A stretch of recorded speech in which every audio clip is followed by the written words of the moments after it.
She was waiting for him as he was talking on the phone by the pool. Suddenly, she saw a man covered in blood. Her hands shook and she got up from the couch and started backing off. She saw him, and the hate in his eyes caused her to shiver. He was limping towards her. His few fingers were missing, but bandaged from the base. His toes were missing. Mine blinked at the man. Her body was shivering and she couldn't comprehend what was going on. She looked on her side where Jungkook was, and he was still talking with his back to her. Wine tripped on something and fell on her butt.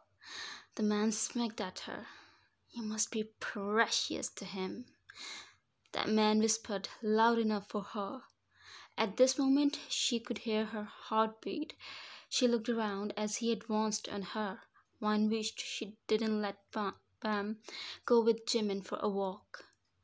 That man crouched down and pushed her. Wine was too shaken at his appearance.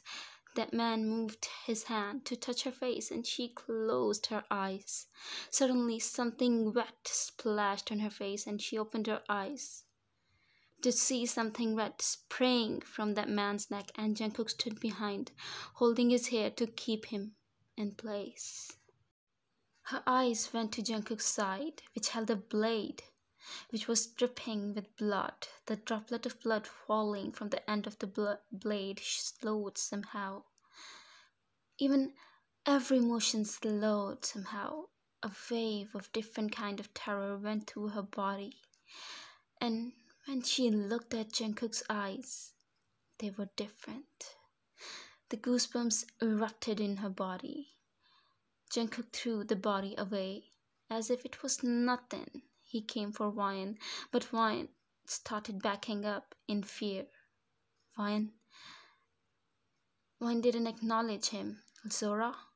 She kept on dragging herself backwards. He bent down to her and Wine shook her head. "Listen to me," he spoke politely. Wine looked at him and the man, laying in the pool of his own blood. "You just killed him," she whispered. "Listen to me once. I will explain everything." Jungkook told her. The same change to his eyes occurred. You are a murderer. You just murdered him." Wine yelled at him and tried to run away. Jungkook held her throat and pushed her back until her back hit the wall. Wine closed her eyes. "Where do you think you are going?" he asked her, but his voice was too calm. She couldn't process it. When she opened her eyes, reality dawned on her, and her eyes widened as a gasp left her mouth. Gone was the man. Standing in front of her was a monster. "You can never escape from me," he growled, but Wine was too stunned to speak or react. You are... "I'm a monster. An animal. Told ya?" His nose even sharper, eyes that drip wickedness, lifted, asking her to protest against him. His features sharper and more attractive, his eyes turned a bright shade of green, muscles bunched up and silver from where they dipped to meet his tendons. His coat and shirt lay on the floor, shredded in pieces. He became taller, and two beautiful silver wings swung at his back. "You know me, the monster I am, and I would turn this world to ashes for you. And if you try to get away from me," he smirked. His sharp nose and those vicious lips turning upward was making her lose control. "I would burn every path, every passage you go to, and the only passage that will remain will only lead to me and only me." His husky whisper caused her to close her eyes as his lips brushed against her jaw. "I will leave this place. I will not stay with a murderer." She yelled at him again. A vein ticked in his jaw and he held her hair in a tight grip. She winced. "I dare you." I dare you step a foot out of this place. He made a secret threat and then smacked at her. Her eyes flashed with fire. She's not scared of his real self, but she resents him being a murderer. You, she spat out, and Jungkook smacked at her. He loves the feistiness. What strange behavior of a human to see a monster for the first time. He mocked her. Leave me. You think I would stay here with you? Never going to happen. I will do it, and I will do it now. She tried to push him, and he held her hands on her back. Her front pressed to his, but he was way larger than her. You will stay here with me and bear my children, and they would be half-breed of a monster and human. He told her, and her eyes widened. In your dreams. She struggled in his grip. One was getting on his nerves. He had enough of her and raised his voice. Enough! He stared at her as she became a statue, but something apart from a statue full of overflowing emotions. He saw that. He saw that tear forming and spilling out of her eyes, down to her pinked cheeks. First tear that fell was from him. He saw something else as well, her eyes holding fire. They blazed and he stared at her. Her anger was getting the best of her. Something changed in her and he noticed it way too late. She pushed him hard and he was stuck in the wall due to the energy of her push. Her eyes widened as she saw him getting out of the wall. A few pieces of concrete fell as he stood to his full height. One was shocked to see what she did and how she did that. Suddenly her vision became blurry and she swayed and everything turned black. Looking at her, he frowned. She lay on his bed, her eyes closed, her beautiful face still. The pearls that fluttered in her neck that he could see from the corner where he sat by the minibar and a glass of vodka in his hand. He traced the rim of his glass and the frown in his brow deeper. He saw her. He saw her feistiness, how she overpowered him and didn't deter back with his form. How he saw not even a tiny dust of fear when he showed her his form.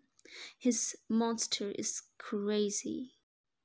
He turns into an animal and wants to hunt her when she is around, and when she said she would leave him, he went crazy, already teetering on the edge, and that was his fallout, and he just wanted to possess her, scare her. He turned feral when he saw fire in her eyes instead of fear. He wanted to hook her by the wall. He pinned her too. His monster is what he had kept in control, but she unleashed him, and the control of many years broke. He already was tormented by her being around him, the incense of her that runs in the air, every soft touch he made, or the sound of her laughter. Everything made him addicted and insane, and now he witnessed something he should not have. She contains the power to overpower him.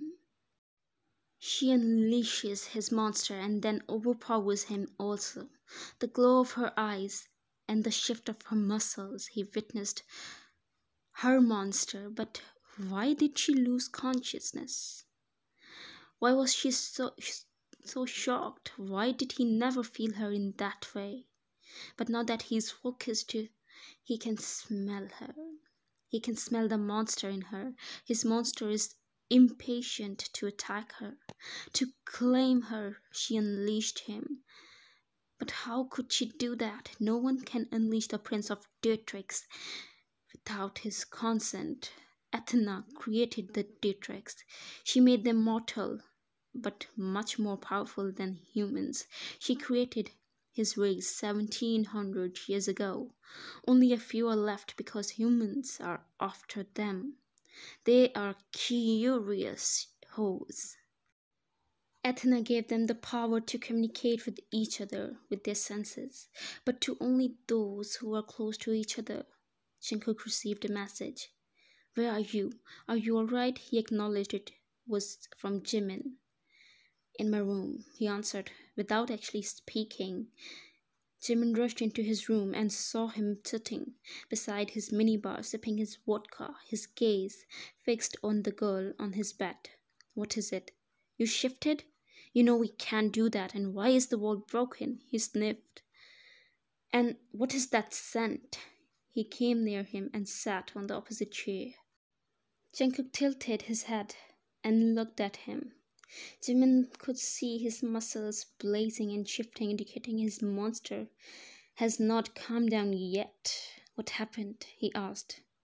"She's one of us, and a strong one," Jungkook told him, and he frowned. "What, Ryan?" Jimin asked, shocked. "The hole in the wall. She pushed me when I was unleashed," Jungkook told him, and his jaw dropped. How?" "I don't know how. But I know one thing, that she calls upon my monster, and she is the one. Strong one." "I don't know, but she fainted as soon as she pushed me." Jungkook became silent. The frown in his brows never budged, and then he looked at Jimin. "She hasn't shifted yet. She doesn't know about her powers. She doesn't know she is a Tetrix, or maybe..." Jimin looked at Jungkook with piercing eyes. He knew that what he wanted to say, but didn't say out loud. "The truth of... But how is that possible?" To be continued.